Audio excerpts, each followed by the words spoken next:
Hi everyone, to welcome to one of the most awaited video love Babbar DSA full course review. तो ये जो course review है basically ये उस वाले कोर्स का रिव्यू है जो इन्हें फ्री में प्लेलिस्ट डाल रखी है कोड हेल्प चैनल पर। तो उसके बारे में ये रिव्यू है और आप लोगों की काफ़ी ज़्यादा डिमांड थी कि भैया कोर्स पूरा हो चुका है, इसका रिव्यू कर दो, क्योंकि जब हमने पहले रिव्यू किया था तो कोर्स पूरा नहीं हुआ था। तो काफ़ी टाइम लग गया मुझे इसका कोर्स रिव्यू करने के लिए, क्योंकि काफ़ी सारा कंटेंट को गो थ्रू करना पड़ा। छोटी सी मैंने स्क्रिप्ट भी बना रखी है, स्क्रिप्ट में छोटे छोटे पॉइंट्स लिख रखे हैं मैंने, अगर आपको दिख रही हो तो ठीक है। तो थोड़ी बहुत चीज़ें लिख रखी हैं, अगर कुछ भूलूंगा तो इसमें से देख के याद कर लूंगा। और स्टार्ट करते हैं रिव्यू को। तो सबसे पहले तो यार मैं थैंक यू बोलना चाहता हूँ अगर सर देख रहे हैं वीडियो को, क्योंकि बिल्कुल टॉप नॉच क्वालिटी कंटेंट और यूट्यूब पे डला है, इजी एक्सेसिबल है, आप सब लोग उसको इजी एक्सेस कर सकते हैं।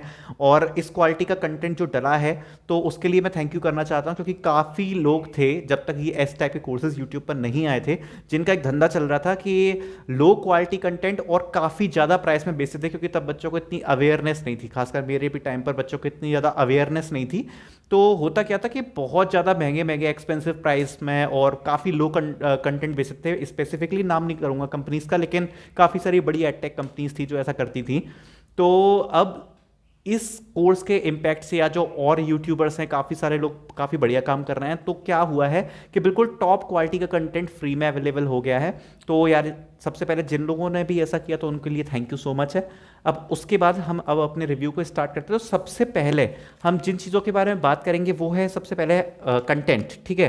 तो सबसे पहले कि इस कोर्स को मैं रिकमेंड क्यों करूंगा, मैं क्यों रिकमेंड करता हूं कि आपको इस कोर्स से पढ़ना चाहिए, तो उसके कुछ रीजंस हैं। तो वो रीजंस मैं आपको पॉइंट आउट करता हूं। सबसे पहले तो ये फर्स्ट इंपॉर्टेंट पॉइंट है।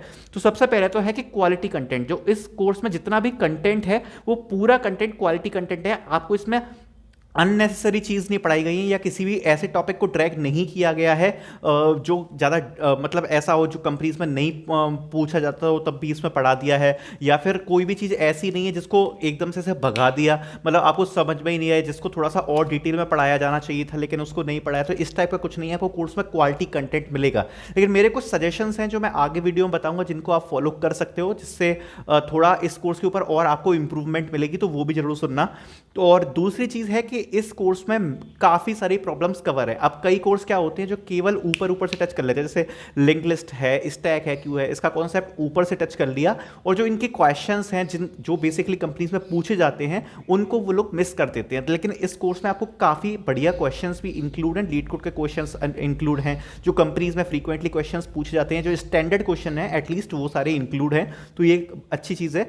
और दूसरी जो मेरे को पर्सनली चीज़ काफ़ी पसंद है, तो मैंने जब इस कोर्स को गो थ्रू कर रहा था तो जो सबसे बढ़िया लगा यार, तो वो जो एक्सप्लेनेशन की स्टाइल है, बिल्कुल ऐसा लग के कि जैसे भाई भाई सामने बैठे हैं। तो उस प्रकार का जो एक्सप्लेनेशन है काफ़ी ज़्यादा ईजी लैंग्वेज में, जिसको आपको समझने में बेसिकली डिफिकल्टी नहीं होगी, मुझे तो नहीं हो रही थी।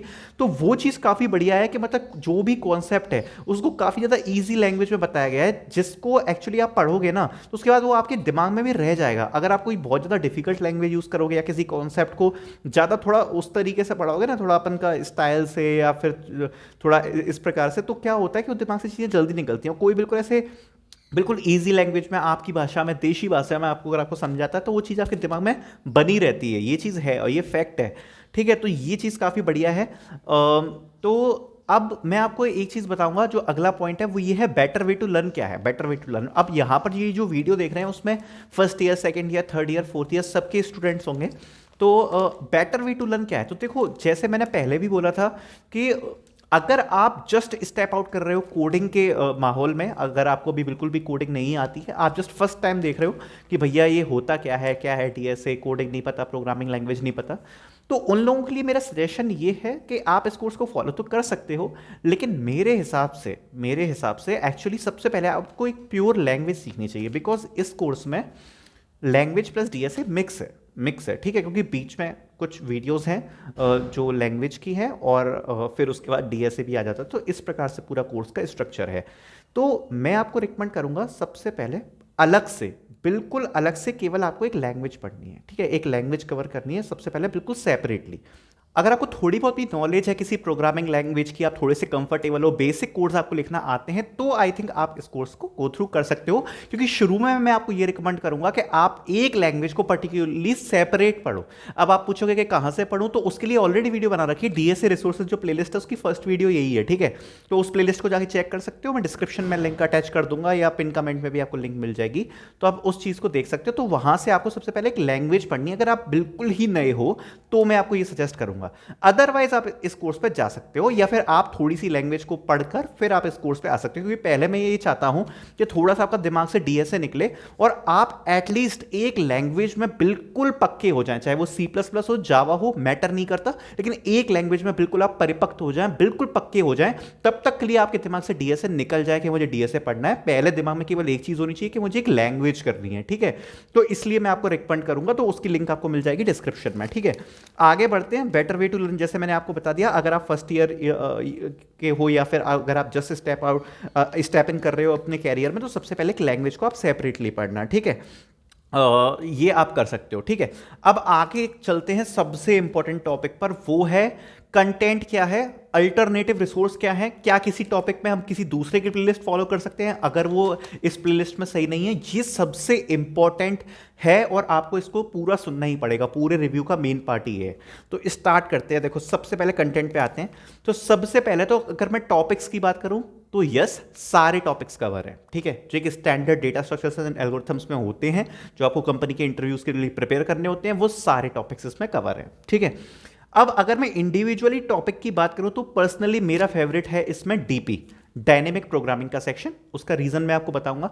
उसका रीजन ये है क्योंकि डीपी के सेक्शन में जो स्टैंडर्ड क्वेश्चन जो हम काफी टाइम से पढ़ते चले आ रहे हैं वो इंक्लूड हैं, लेकिन काफी सारी नई प्रॉब्लम्स को इंक्लूड किया गया है, जो पर्सनली मुझे काफी अच्छा लगा।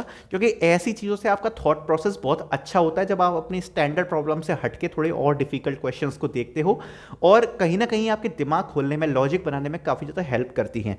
पर्सनली मुझे ऐसा लगा कि इस पूरी प्लेलिस्ट का बेस्ट पार्ट डीपी था, जिसमें काफी बढ़िया बढ़िया क्वेश्चन इंक्लूड हैं, जिससे आप अपनी डीपी को एटलीस्ट काफी अच्छा स्ट्रॉन्ग कर सकते हो। ऑब्वियसली आपको प्रैक्टिस क्वेश्चंस और करने पड़ेंगे, पर जितना एक वीडियो लेक्चर में कवर है उस हिसाब से मेरा पर्सनल फेवरेट सेक्शन इसमें डीपी रहा, ठीक है।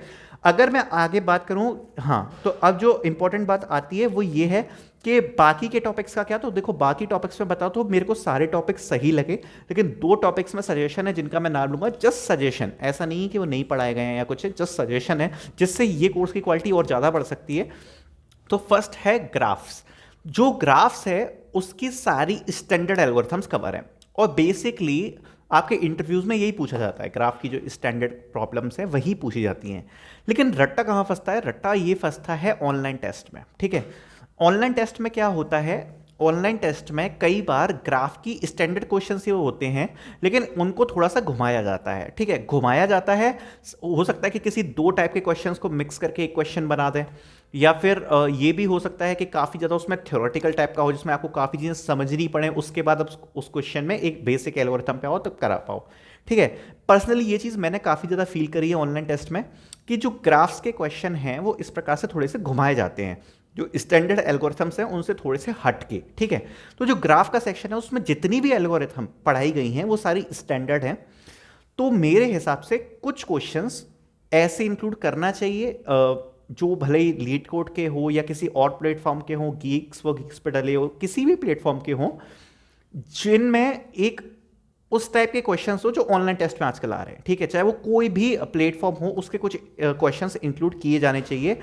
एटलीस्ट मैं कहूँगा कि 10 क्वेश्चन, 10 तो 12 क्वेश्चन, 10 to 12 क्वेश्चन ऐसे इंक्लूड किए जाने चाहिए, और वो चीज़ इंपॉर्टेंट है। तो अगर आप इस टाइप का ऐसा कुछ इंक्लूड होता है आगे इस कोर्स में, तो इसकी क्वालिटी और ज़्यादा बढ़ जाएगी। अभी भी ग्राफ्स कवर है, सारी एल्गोरिथम्स कवर है, बट अगर ऐसा होता है तो कंटेंट और ज़्यादा अच्छा हो जाएगा और बढ़ जाएगा। क्योंकि हो सकता है आप इस चीज़ में इशू फेस करो कि ग्राफ्स हमने पढ़ लिया है, लेकिन जब ऑनलाइन टेस्ट में कोई ग्राफ का क्वेश्चन आया तो हम उसको बना नहीं पाए। क्योंकि वो बेसिकली ये होता है कि हमें सीधी सीधी एल्गोरिथम पता है कि डिक्स्ट्रा कैसे लग रही है, शॉर्टेस्ट पाथ कैसे निकल रहा है, ये सब चीज़ें पता है अपन को, ऊपर ऊपर से वेटेड ग्राफ क्या है और नहीं, ये सब चीज़ें अपन को ऊपर से पता है। लेकिन उस चीज़ को अगर हमें क्वेश्चन में मेंशन नहीं किया जाए तो दिमाग से बनाना या फिर दो क्वेश्चन का मिक्स, तो इस टाइप के क्वेश्चंस आते हैं। तो इसके लिए ग्राफ में ऐसे क्वेश्चंस होना जरूरी है। इसके लिए मैं पर्सनली रिकमेंड करूंगा कि जो इस ड्राइवर की नई वाली ग्राफ की प्लेलिस्ट है जो उनने अभी बनाई है, जस्ट अभी बनाई है, उस वाली प्लेलिस्ट में ये चीज़ें इंक्लूड है। उनकी जो प्रीवियस प्लेलिस्ट थी वो भी सारी स्टैंडर्ड थी, लेकिन जो अभी नई प्लेलिस्ट है वो प्लेलिस्ट की क्वालिटी काफ़ी ज़्यादा टॉप नॉच है। तो अगर आप ग्राफ्स कर रहे हो तो आप उस वाली प्लेलिस्ट को फॉलो कर सकते हो, क्योंकि उसमें थोड़ा सा आपको और डेप्थ मिल जाएगी, मैं ये कहना चाहता हूँ। और अगर आप लोग ये वीडियो देख रहे हो तो आप चाहो तो लव बब्बर सर को भी ये वाली वीडियो फॉरवर्ड कर सकते हो, मेरे सजेशंस पहुंचा सकते हो, क्योंकि वो काफ़ी अच्छे से सुनते सजेशंस वगैरह। तो अगर आपको उनका पढ़ाना अच्छा लगता है तो उनसे बोलो कि भैया ये आप थोड़ा सा और करा दो, ठीक है। तो ये आपकी रिस्पॉन्सिबिलिटी, अगर आप कहोगे तो जरूर सुनेंगे। दूसरी बात ये है कि स्ट्रिंग्स, तो बेसिकली जितना मैंने देखा है उस हिसाब से स्ट्रिंग्स एक ऐसा टॉपिक है जो सबसे ज़्यादा परेशान करता है, चाहे वो इंटरव्यूज़ की बात हो, चाहे वो ऑनलाइन टेस्ट की बात हो।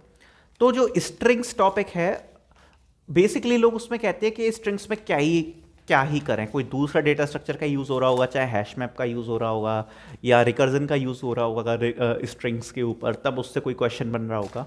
तो ये बात सच है, लेकिन पर्टिकुलरली जो एक स्ट्रिंग है उसको काफ़ी ज़्यादा अंडररेट किया जाता है, और स्ट्रिंग्स के ऊपर काफ़ी ज़्यादा क्वेश्चन बनते हैं। और जनरली आपको ऑनलाइन टेस्ट में, मैं आपको कहूँगा जब आप कंपनीज में चाहोगे, आपको 40% क्वेश्चन स्ट्रिंग के देखने को मिलेंगे। 40%, ये मेरे हिसाब से जितना मैंने देखा है, 30 to 40 क्वेश्चन आपको, जो 30 to 40% क्वेश्चन आपको स्ट्रिंग के देखने को मिलेंगे।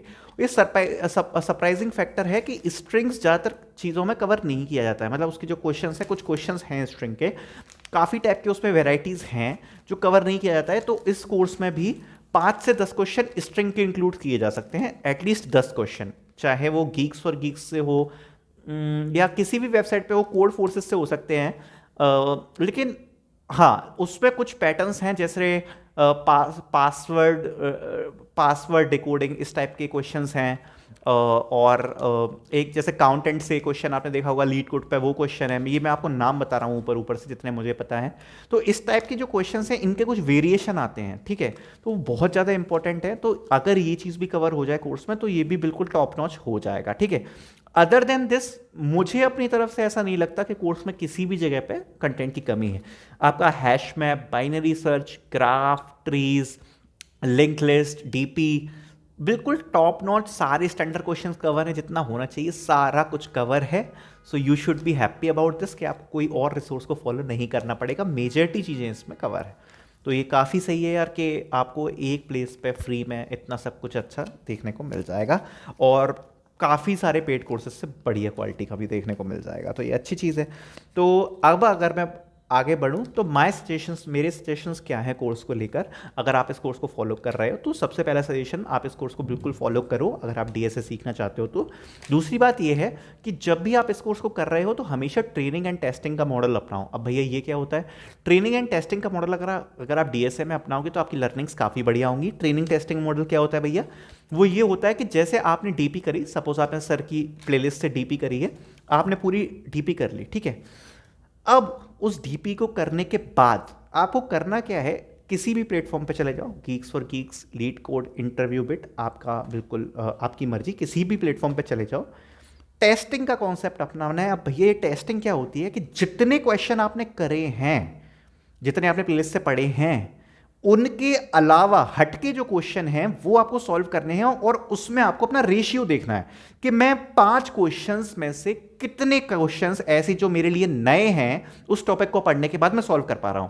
अगर आप उन 5 में से 3 या 4 क्वेश्चन सॉल्व कर पा रहे हो within half hour to 45 minutes, अगर वो लीड कोड मीडियम टाइप के क्वेश्चन हैं, तो देन आप ये सोच सकते हो कि वो टॉपिक आपका बढ़िया हो चुका है, अगर आप 4 क्वेश्चंस कर पा रहे हो 5 में से, ठीक है।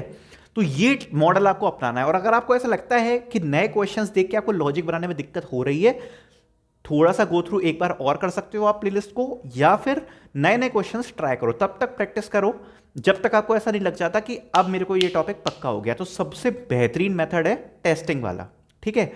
तो बिल्कुल मिस मत करना, कोई भी टॉपिक करो, टेस्टिंग का फॉर्मूला अपनाओ कि 5 नए क्वेश्चंस करके देखो कि आपका रेशियो कितना आ रहा है, कितने क्वेश्चन सॉल्व कर पा रहे हो। तो ये अगर आप करोगे आपको गारंटेड सक्सेस मिलेगी। और इसके बाद अगर मैं बात करूं हाँ, इसके बाद अगर आप एक बार थोड़ा सा कंफर्टेबल हो जाते हो, start with the leet code virtual contest. Virtual contest में अपना टाइमर लगा लो, टाइमर के हिसाब से कॉन्टेस्ट को देना स्टार्ट करो। वो आपको काफ़ी ज़्यादा इंप्रूवमेंट आपको लगेगी ऑनलाइन टेस्ट के हिसाब से, और एक टाइम के हिसाब से प्रेशर कैसे हैंडल करते हैं उसमें आपका ये चीज़ें आप टैकल कर पाओगे। And just go ahead with the course, go with the flow. तीसरी चीज़ कि ये मत सोचो कि यार इतना टाइम लग रहा है, इतना टाइम लग रहा है। कोडिंग सीखने में टाइम लगेगा, हल्की चीज़ नहीं है, 15-20 दिन में कर लो। कई लोग कहते हैं ना इजी इजी है, इजी है लेकिन पढ़ने के बाद, बिना पढ़ने, पहले पढ़ लो फिर इजी है, ठीक है। तो टाइम लगेगा, आराम से 6 महीने सोचो आप डेटा स्ट्रक्चर की अच्छी प्रैक्टिस के लिए 6 महीने दो, फिर आपको सब कुछ ईजी लगेगा। अगर इस कोर्स को फॉलो कर रहे हो, मेरे सारे सजेशन आपके सामने यही हैं। And thank you so much for watching this video. I hope you guys like it.